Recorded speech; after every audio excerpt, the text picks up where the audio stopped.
Abdi is a former Somali Minister of Planning and International Cooperation and joins us now from Nairobi. Good to have you with us on Al Jazeera. I mean, the arrangement does come with diplomatic concerns too, that being that Somalia will not be happy. And in the last hour or so, the Somali cabinet has said Ethiopia's action, an offensive that endangers the stability and peace of the region. Would you agree with that?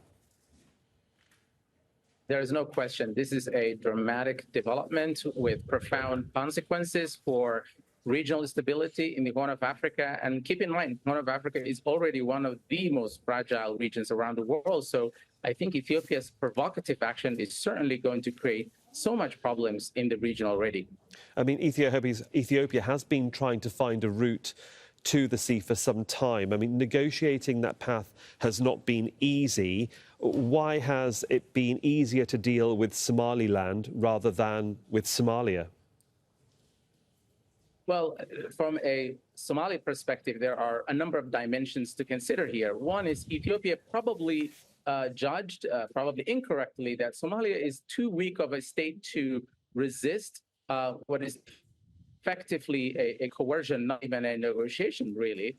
And secondly, this is by far the most egregious violation of the sovereignty of Somalia by a foreign country in about a decade and a half. And the last country that violated Somalia's sovereignty was actually Ethiopia when it invaded back in 2006, which ended disastrously, as we all remember. And thirdly, the last invasion of Ethiopia of 2006, in fact, led to the rise of Al-Shabaab, the most violent militant group in the region. And so you can only imagine what this one would do in Somalia and across the region.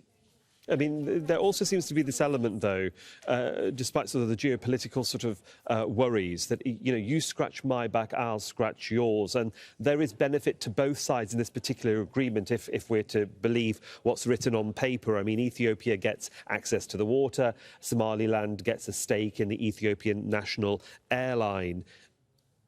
It seems like they're quids in, basically, aren't they? Well, I mean, that's what they said on paper. But keep in mind that Ethiopia is now a lot more weaker and divided internally than it was 15 years ago when it invaded half of Somalia, number one. Secondly, Ethiopia is also having another geopolitical dynamic with Egypt on the Renaissance Dam. And thirdly, Ethiopia is now trying to dismember Somalia, a member state of the African Union. And the Charter of the African Union, in fact, protects the sovereignty and territorial integrity of all member states.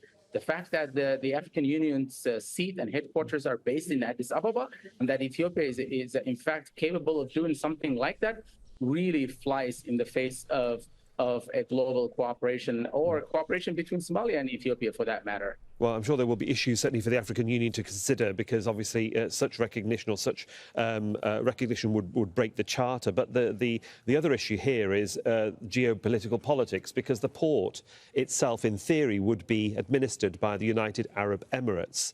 And Arab nations are having an influence across the Horn of Africa. The UAE obviously also backing one of the sides in Sudan. It's also had influence in Libya. How much of a concern is that, or is it something we should be considering when we're talking about these relationships between Ethiopia and its neighbours?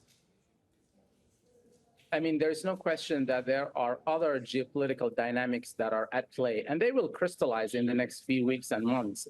And certainly Ethiopia's now announcement was, even though it was dramatic, it was not entirely unexpected. In fact, the Prime Minister of Ethiopia was vocalizing his country's desire to gain access to the Red Sea, but they could have achieved that very objective through diplomatic means, through trade arrangements with Somalia and other countries. I mean, Somalia obviously is blessed with the longest coast in Africa.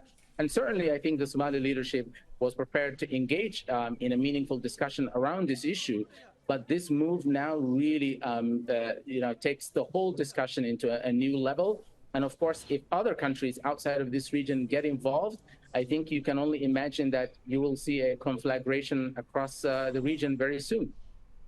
For the moment, we will leave it there. It's been good to get your insight into this, sir. Thanks for your time. Thank you for having me.